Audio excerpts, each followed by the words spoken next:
안녕하세요. 저는 결혼한 지 1년이 조금 넘은 30대 초반의 여성입니다. 제가 이렇게 사연을 쓰게 된 이유는 바로 저희 신우 때문이에요. 남편 입장에선 힘들게 사는 신우가 안쓰러울 수 있다는 거 압니다. 하지만 그렇다고 해서 그런 신우를 위해 제가 꼭 희생을 해야 하는 건가요? 저와 남편은 지인의 소개로 만났습니다.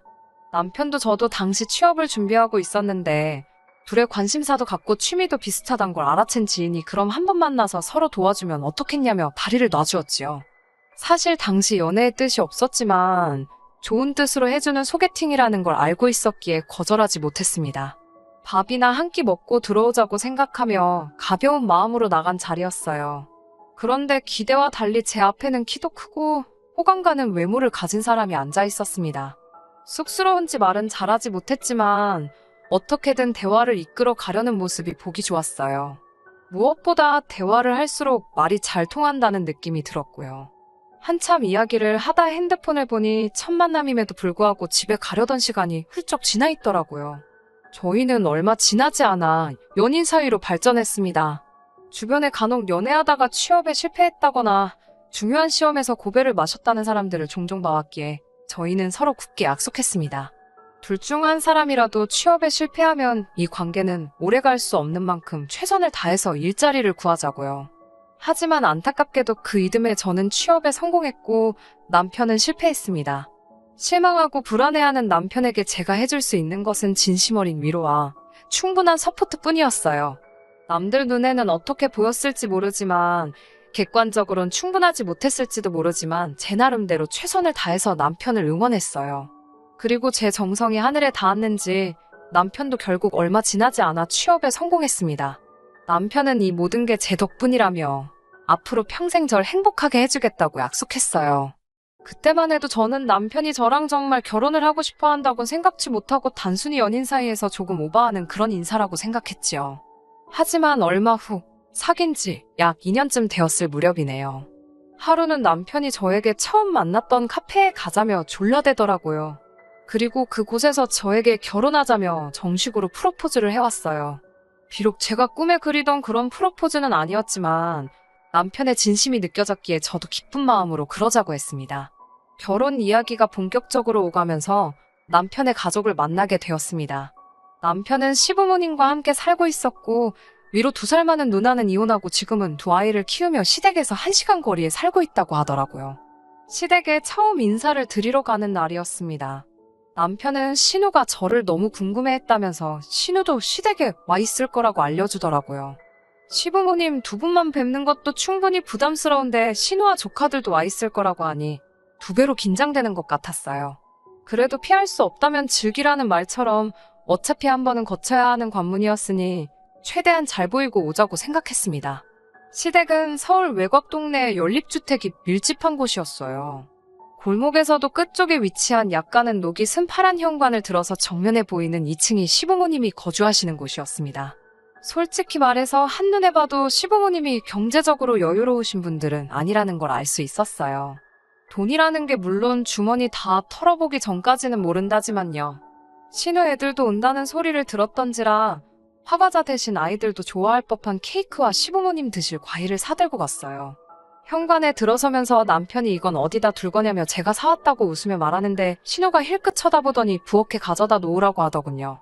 고맙다는 말을 듣자고 사온 건 아니지만 인사치레라도 잘 먹겠단 말 한마디는 할 수 있는 거 아닌가요? 첫인사도 나누기 전에 신우의 무례한 모습을 보곤 마음이 확 상하더라고요.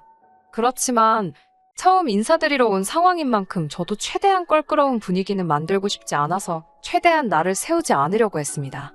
신우는 5살 난 아들 하나와 7살 난 아들 하나를 키우고 있었는데 둘이 어찌나 정신없게 뛰어다니는지 혼이 쏙 빠질 지경이었습니다.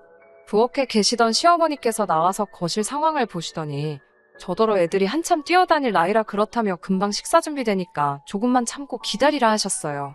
그런데 신우가 뒤따라 나와서는 저를 보더니 어이없다는 표정을 하곤 다시 부엌으로 들어가더라고요. 황당해서 제가 남편에게 내가 뭐 잘못한 거냐고 물으니 남편이 어머니도 누나도 부엌에 있으니까 저도 가서 거드는 신용이라도 하면 어떻겠냐는 거예요. 그러면 분명히 2사람 다 절 좋게 볼 거라나요? 생각지도 못한 남편의 말에 황당해서 제가 난 오늘 손님으로 온 거라고 하니까 그렇지만 곧 한 가족이 될 거니까 좋은 이미지를 남기면 좋지 않겠냐고 또 저를 설득하려 들더라고요. 결국 남편이 성화에 모시겨 부엌으로 가니 신호가 다 끝났는데 뭐하러 왔냐면서 부르면 오랍니다. 어찌나 빈정거리고 사람 비윗장을 상하게 하던지요. 막말로 제가 시부모님께 인사드리러 왔지 지한테 인사드리러 왔나요? 정작 시부모님은 한마디도 안 하시는데 지가 윗사람 노릇을 못해서 안달이 났더라고요. 저도 짜증이 나서 그럼 식사 준비 다 되면 불러달라 하고 거실로 돌아왔습니다. 뒤통수에서 신호가 어이없다며 시근덕거리는 소리가 들리더라고요. 첫 만남부터 왜 저한테 그렇게 적대적인지 도통 이유를 알 수가 없었습니다. 신호와의 신경전을 제외하면 모든 것이 완만하게 흘러갔습니다. 시부모님은 두 분 다 저에게 난처하거나 불편한 질문은 하지 않으셨어요. 제 출신 학교와 직장을 물어보시곤 꽤 흡족한 표정이셨고요. 친정부모님이 무슨 일을 하시냐고 물어보셔서 공업사를 한다고 말씀드렸습니다. 친정아버지가 공업사 대표시고 남동생이 그 일을 물려받기 위해 배우는 중이거든요. 친정아버지께서는 14살의 어린 나이에 서울로 올라오셨대요. 다른 주변 또래들이 중고등학교에 진학하고 몇몇은 소위 대학물까지 먹었지만 당신은 집이 너무 가난하여 기술을 배우는 것 말고는 선택지가 없었다 하셨습니다. 어린 나이에 온몸으로 부딪히고 넘어져가며 지금에 이르신 말 그대로 자수성가하신 분이 저희 친정아버지세요. 그런 아버지 덕분에 저는 비교적 유복한 환경에서 자랄 수 있었고요. 시부모님은 저희 아버지 직업을 들으시곤 대번에 저더러 일자리를 관둬도 먹고 사는데 지장은 없겠다며 좋겠다 하셨습니다. 그때는 그저 단순한 농담인 줄 알았지 무슨 뜻이 있어서 그런 말씀을 하신 거라곤 상상도 못했어요. 얼마 후 양가 어른들을 모시고 상견례를 하게 되었습니다. 원래는 양가 어른들뿐만 아니라 형제자매도 다 같이 서로 인사를 시키려고 했습니다. 그런데 남동생이 회사 일로 절대 시간을 비울 수가 없다며 미안하다 했어요. 그래서 제가 남편에게 그럼 이렇게 된 거 양가 부모님만 모시자고 했어요. 남편도 그게 그림이 더 좋겠다며 동의했고요. 그런데 막상 상견례 당일이 되자 생각지도 못했던 상황이 발생했습니다. 저희 가족도 남편도 시부모님도 아닌 신우가 제일 먼저 애들을 데리고 상견례를 하기로 예정된 식당에 도착해 있더라고요. 그것도 혼자가 아니라 그 정신사나운 두 아들까지 달고 나왔더군요. 황당해서 제가 남편한테 이게 무슨 상황이냐고 물었더니 남편이 자기도 몰랐다며 신우에게 물어본다고 가더군요. 그러더니 곧 돌아와서는 한다는 소리가 애들이 맛있는 거 사달라는데 마침 저희가 상견례 한다고 해서 왔답니다. 수저만 몇 개 더 놓으면 되는 거니까 상관없지 않냐는 신우의 어이없는 말에 바보 같은 남편이 알겠다고 했다는 거예요. 제가 지금 그냥 외식하러 나온 것도 아니고 무려 상견례 자리인데 말이 되는 소리냐고 짜증을 내자 남편이 한다는 소리가 자기 누나가 돈도 많이 없고 그래서 애들 외식을 못 시킨다며 저더러 한 번만 참아달라더군요. 황당하고 어이없었지만 화를 내기도 전에 시부모님이 도착하셔서 어쩔 수 없었네요. 저희 부모님도 저더러 좋은 날이니까 이해하고 넘어가라 하셨고요. 사실 신우한테 제 감정이 호의적이었다면 상견례 자리 여부와 관계없이 크게 신경 쓰이지 않았을 것 같아요. 애들도 예뻐 보였을지도 모르지요. 하지만 지난번에 신우가 저한테 못되게 굴었던 게 자꾸 생각이 나니까 감정 조절하기가 쉽지 않았습니다. 다행히 상견례는 큰 문제 없이 잘 끝났습니다. 이미 남편과 제가 각자 그동안 모은 돈에 약간의 대출을 더해서 신혼생활을 시작하기로 얘기가 끝난 상황이었고 양가 어른들에게도 그렇게 말씀드렸기 때문에 서로 민감할 수 있는 대화는 피할 수 있었거든요. 솔직히 친정부모님은 딸이 시집 간다고 하니 남부럽지 않게 해주고 싶어 하셨어요. 하지만 남편이 자기 체면도 있고 자존심도 상한다며 저에게 제발 어른들께 도움받지 않고 시작하면 안 되겠냐고 통사정을 하더라고요. 제가 처음에 예상했던 대로 시댁에서는 아무런 도움도 주실 수 없다고 거의 선포를 하신 상황이었거든요. 가뜩이나 이혼한 신우가 걸핏으로 집에 찾아와서 집안 살림이며 조금이라도 돈 될 것 같은 건 쓸어다 중고로 팔아버린 탓에 그나마 몇 푼 들고 계시던 돈도 다 써버리셨다면서요. 저도 사람인지라 서운한 마음이 들었지만 어쩔 도리가 없었어요. 그렇게 결혼식을 올리게 되었습니다. 신우는 여기서도 진상짓을 멈추지 않더라고요. 자기 아들 둘을 저희 결혼식 화동으로 올려달라는 거였어요. 하지만 이미 제 사촌 언니의 딸들을 화동으로 올리기로 약속이 되어 있었기 때문에 어쩔 수 없이 신우에게 거절의 뜻을 밝혔습니다. 이유도 확실히 일러뒀고요. 물론 신우네 애들이 워낙 극성 맞고 사람 골치 아프게 하는 것도 제가 허락할 수 없었던 이유 중 하나이기도 했습니다. 하지만 결혼식 당일날 차마 상상도 못했던 일이 벌어졌습니다. 신랑인 남편이 먼저 입장하고 사촌 언니의 딸들이 제가 걸을 꽃길을 만들어주기 위해 버질로드를 걷기 시작했는데 어디선가 신우 애들이 뛰어나와서는 장난을 치는 거예요. 앞서 여자애들이 뿌려놓은 꽃잎을 한 주먹 집어서 자기들끼리 눈싸움하듯 던지는데 그 잠깐의 시간이 1시간은 되는 것처럼 느껴졌습니다. 게다가 신우도 그렇고 시부모님도 말리질 않았습니다. 그나마 다행히 능숙한 진행 요원들의 대처로 작은 에피소드처럼 끝나긴 했지만요. 우여곡절 끝에 결혼식은 마쳤지만 정말 화가 머리끝까지 차더군요. 당장이라도 마음 같아선 신우한테 애들 간수 좀 똑바로 하라고 쏴붙이고 싶었어요. 남편은 그런 저에게 미안하다면서 누나도 애들이 그럴 줄은 몰랐을 거랍니다. 하지만 신우는 하다못해 애들을 말리는 흉내도 내질 않았기에 남편의 말이 믿기지가 않았어요. 신혼 여행지에 도착해서도 마음은 쉽게 풀리지 않았습니다. 결국 예약해두었던 식당에 가서 같이 저녁을 먹긴 했지만 분위기는 있는 대로 가라앉아 있었어요. 결국 호텔로 돌아와 처음 말다툼을 하게 되었습니다. 저는 참다 못해 당신 누나 도대체 나한테 왜 그러냐고 물었습니다. 처음 인사드리러 간 날부터 나한테 날 세우고 그러지 않았냐고요. 그러자 남편이 마치 올게 왔다는 듯한 표정으로 한숨을 내쉬더니 저 때문이 아니랍니다. 누나 성격이 원래 어딜 가든 자기가 제일 주목받고 관심을 끌어야 직성이 풀린다나요. 어이가 없어서 더 말도 하기 싫었습니다. 지 누나 성격이 그러니까 나더러 참으라는 건가 싶어서 더 화가 났어요. 제가 너무 이기적인 거 아니냐고 하자 자기 누나가 정말 이기적이고 지밖에 모른다고 그래서 매형도 못 참겠다고 이혼하자 했다더군요. 그리고 더 충격적인 사실을 이혼하고 나서 신우 아들 둘이 배다른 형제라는 걸 알게 되었답니다. 신우 본인도 몰랐다더래요. 막장 드라마가 따로 없지요? 게다가 남편이 신우에게 도대체 누가 애아빠냐고 물으니 신우가 했다는 소리가 정말 가관이었습니다. 그걸 자기가 알면 이렇게 가만히 있었겠냐고 진즉에 양육비 소송을 걸었을 거라면서 그러면 양육비를 두 곳에서 받을 수 있는데 너무 아까워 죽겠다 하소연을 하더래요. 그 말까지 들으니 솔직히 상종 못할 사람이다 싶었네요. 그래도 결혼식을 올리고 나서 한동안은 신우를 마주할 일이 없었기 때문에 이런 안 좋은 기억들은 잠시 잊고 살았습니다. 회사 일이 바빠서 다른 걸 생각할 틈이 없기도 했었고요. 그러다 얼마 전 남편과 여름 휴가를 계획하게 되었습니다.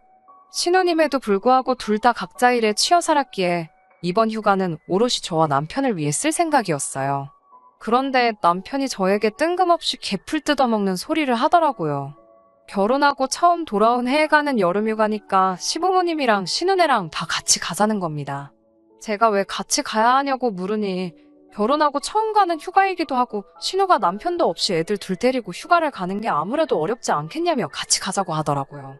제 입장에서는 이렇게 되면 이건 휴가가 아니고 또 다른 일거리를 회사 밖에서 마주하는 거랑 똑같잖아요. 남편에게 싫다고 했어요. 당신만 다녀오고 난 집에서 혼자 쉬고 있겠다고요. 남편은 그래도 그건 아니지 않냐며 시부모님도 저를 보고 싶어 하실 거랍니다.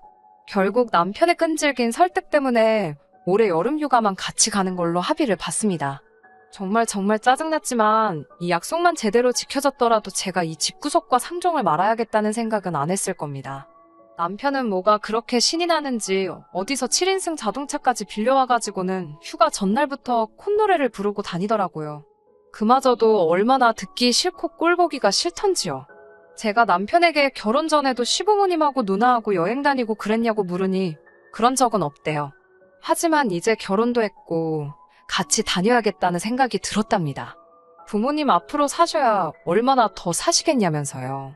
정말 하고 싶은 말이 많았지만 꼭 참았습니다. 휴가만 갔다 오면 두고 보자였거든요. 휴가 당일 오전 신우에게 전화가 걸려왔습니다. 원래는 저희는 시부모님만 가는 길에 모시고 가서 신우네랑 펜션에서 만나기로 했었어요. 그런데 갑자기 자기들도 와서 태우고 가랍니다. 차가 퍼졌다나요. 신혼애랑 시부모님 댁이랑 저희 집이랑 펜션이랑 전부 다 방향이 중구난방이라 또 머리가 지끈거리기 시작했습니다.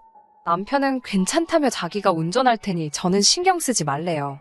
기왕 가기로 한 거 좋은 마음으로 가자 몇 번을 스스로에게 상기시켰는지 몰라요. 그렇게 시부모님을 먼저 모시고 신혼애로 향했습니다. 그리고 정말 상상도 못했던 상황에 저는 기절해 돌아가시는 줄 알았어요. 신혼에 도착해서 현관 벨을 몇 번을 누르는데도 아무 반응이 없는 거예요. 안에서 분명 애들이 뛰어다니고 시끄럽게 하는 소리는 나는데 말이지요. 그때 현관이 딱 열리더니 애들이 얼굴을 삐쭉 내밀어요. 그리고 뭔 종이 한 장을 저희에게 줍디다. 거기엔 애들 좀 잘 부탁한다는 말과 함께 돈 5만 원짜리 한 장이 있었어요. 황당하고 어이가 없어서 남편이 전화한다는 걸 제가 신우한테 전화를 걸었습니다. 신우가 전화를 받더니 자기는 사정이 생겨서 같이 못 가게 되었다며 애들만 좀 부탁한다는 거예요. 제가 무슨 일이 생겼냐고 물으니까 자기가 그런 것까지 저한테 일일이 보고해야 하냐고 화를 내더군요. 곧이어 신우가 지 맘대로 전화를 끊어버렸고 남편에게 제가 따졌습니다. 이게 무슨 상황이냐고. 그러자 남편이 우물쭈물하더니 자기 누나가 남자친구가 있는데 아마 둘이 여행 간 것 같답니다. 그러면서 기왕 이렇게 된 거 애들만 데리고 갔다 오자는 거예요. 제가 미친 거 아니냐고.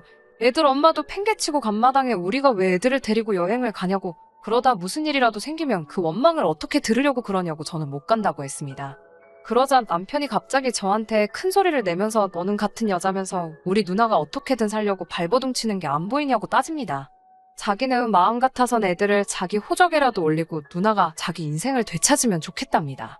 그러더니 휴가 안 갈 거면 가지 말라더군요. 자기가 애들 데리고 간다고요. 어처구니 없는 남편의 행동에 황당해서 그러라 했습니다. 너가 애들 아빠 노릇하라고. 나는 그렇게는 못한다고 받아쳤어요. 설령 100번 양보해서 애들 때문에 휴가를 못 가서 속상하면 나한테 정중하게 부탁을 했어야지. 이런 식으로 꼼수 쓰는 거 나는 못 봐준다 했습니다. 남편은 저더러 진짜 독하다면서 애들이 제 친족하여도 그랬겠냐며 사람 다시 봤다 그래요. 계속되는 남편의 억지에 더는 상종할 이유를 찾을 수가 없었습니다. 저는 마음대로 생각하라 하고 그 자리에서 택시를 불러 집으로 올라왔어요. 집으로 올라왔는데도 분이 안 풀리더라고요. 그렇지만 똥이 무서워서 피하나요? 더러워서 피하지.